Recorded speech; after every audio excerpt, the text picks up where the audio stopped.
Hello, it's me again, ang tagapagmana ng lamang lupa. I'm here. Good morning, good morning, good morning. Magandang araw po sa ating lahat. At ako naman po ay nandito sa inyong newsfeed para mag-upload sa ating mini vlog. Ito po ang palaging araw-araw nating gawain para po sa ating bahay kubo. Nalit po siya pag-upload kasi po nabisi po ang inyong lingkod. At ayan na nga po at tayo po ay nagbubong dyan at tayo po ay umalalay para po sa ating kasamang partner para po mapadali ang ating gawain sa araw-araw, di ba po?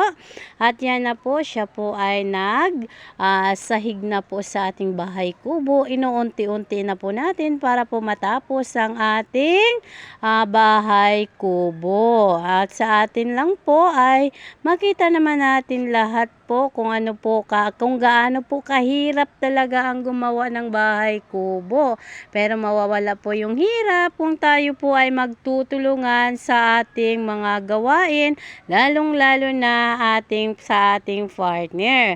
Ayan na nga po at ako po ay ang kanyang helper, charot. Oo nga po, tumutulong po tayo at tumulong tayo sa paano mapadala ang ako po ang kanyang tagabigay po ng kanyang kailangan, lalong-lalo na po sa mga pako, kahoy na kailangan niya sa kanyang pagsasahig po. At ayun nga, magiging successful po ang lahat pag once na tayo po ay nagtutulungan, di ba po? At ayun nga, malapit-lapit na din matapos yung ating bahay kubo para po makasimula po tayo sa bago nating sisimulan. Dahil po ang inyong lingkod, ang inyong tagapagmana ng lamang lupa ay magtatanim po ng mga gulay dito sa aking paligid. Walang taong magugutom kung tayo po ay masipag lang magtanim, di ba po? Para pagdating ng araw, mayroon tayong lulutuin at mayroon tayong aanihin. Lalong-lalo na sa panahon ngayon, napakamahal na po ng ating mga bilihin, lalong-lalo na ang mga gulay. Magtatanim po ako sa aking paligid ng upo, kalabasa, pichay at kung ano pa man na kailangan natin itanim. Sa totoo lang po, mas masarap ang ganitong hanap buhay, mas masarap ang ganitong buhay na napakasimple lang.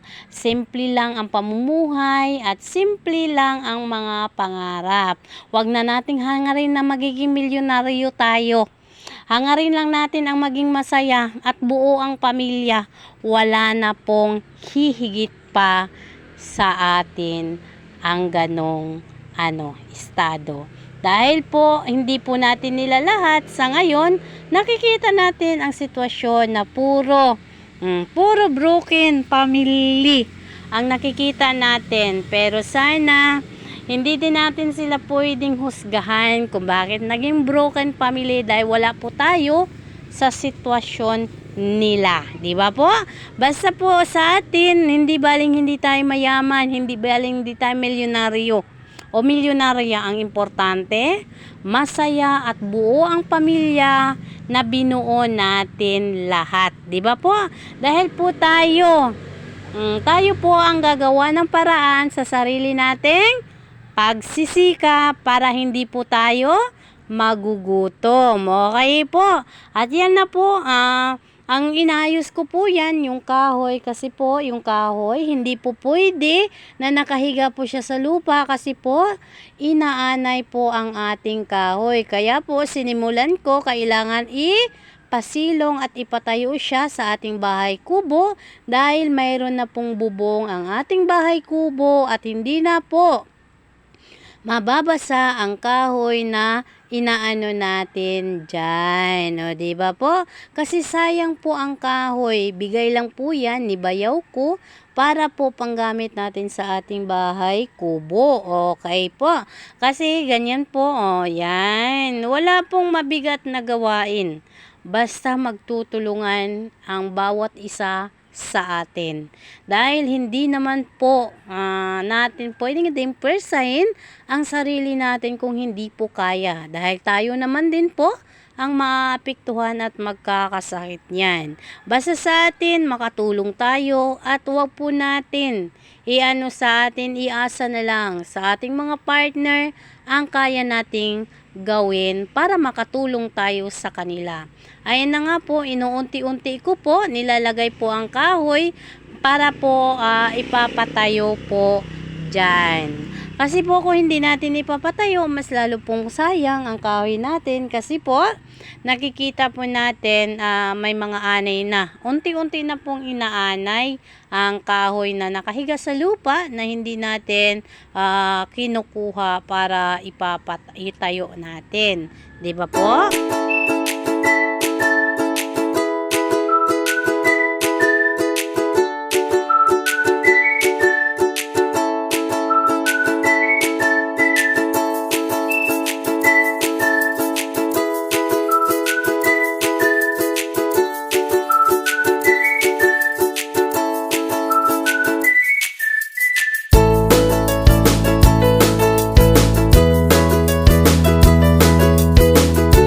Ayan po, malapit na pong natapos yung isang tumpok doon po sa kabila. Ay yan nga, malapit na po siyang matapos at doon na naman po tayo pupunta sa kabila, di ba po? Pasensya po sa mga motor na dumadaan kasi po nag-voice over po ako dito sa may kalsada.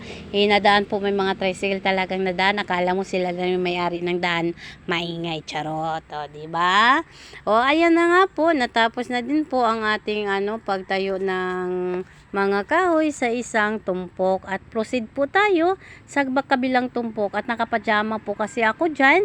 Ang hirap-hirap po kasi na nakapajama, na nakalaylay po sa paa mo kasi sa totoo lang maputik po talaga kasi po kauulan lang po.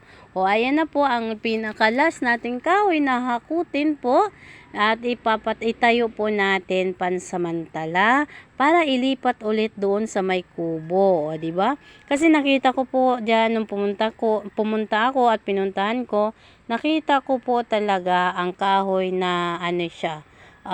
Anong tawag nito? May may anay na ng paunti-unti. Sayang naman yung pinaghirapan ng bayaw mo kasi nga po bigay lang yung kahoy, dapat natin pahalagahan po, di ba? Para po naman masiyahan din sila na nakikita nila na iningatan mo at pinahalagahan mo ang binigay nila sa iyo, di ba po? At ayan na nga po, nagmamadali na ako niyan kasi malapit na po uulan na naman at baka mamaya maulanan ulit yung kahoy natin. At magiging na po, rurupok na po yan yung kahoy. Kaya po minadali ko pong itatayo po, diba? At ayan na nga, malapit na tayong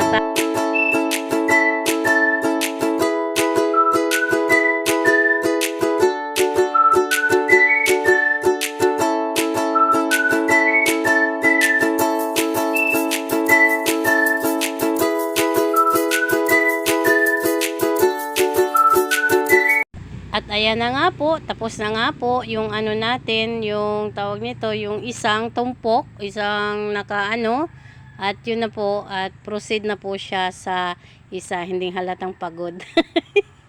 Ayan na nga po, at dyan na po tayo, lilipat po sa kabila, kasi kailangan na po talaga natin kunin, kasi nga po, yung natin ay nagkakaroon na po siya ng, tawag nito, nagkakaroon siya ng anay, kaya sayang naman yung ating pinaghirapan na mauwi lang din po sa wala, di ba po?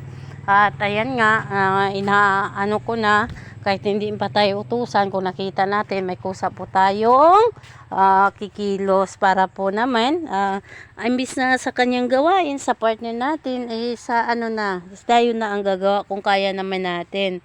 Kaya ayan po medyo nakakapagod, medyo nakakapawis, pero worth it po pagkatapos ng lahat. Kasi po nakikita natin kung ano po yung hirap at pagod na pinagdaanan natin. Hindi mo magagawa yan. Kailangan bukal sa loob mo ang kumilos ka ng ganyan. Hindi baling mapagod, ang importante, wala kang inagrabyadong tao, wala kang inaano inabusong tao, kundi ang sarili mo lang, 'di ba po?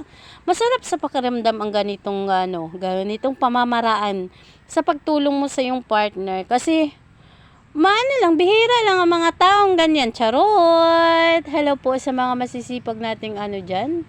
Masisipag nating mga kabukid. Hello po sa atin at shout out po and so be proud na as in na taga-bukid tayo, na marunong tayo sa mga gawaing bukid at higit po sa lahat, kaya nating mamuhay sa simpleng pamamaraan. O, di ba? Ang lakas ko, binuhat ko yung kawayan. Ang lakas ko, 'di ba? Ganun lang 'yon kasi nga po 'di ba sa ating sa ating pamamaraan, hindi natin maiwasan talaga ay yung mga ganyan, oh, 'di ba? Ang saya lang kasi. Maraming salamat po. Maraming salamat po sa suporta po ninyo sa atin, 'di ba? Bye-bye po and God bless po sa ating lahat.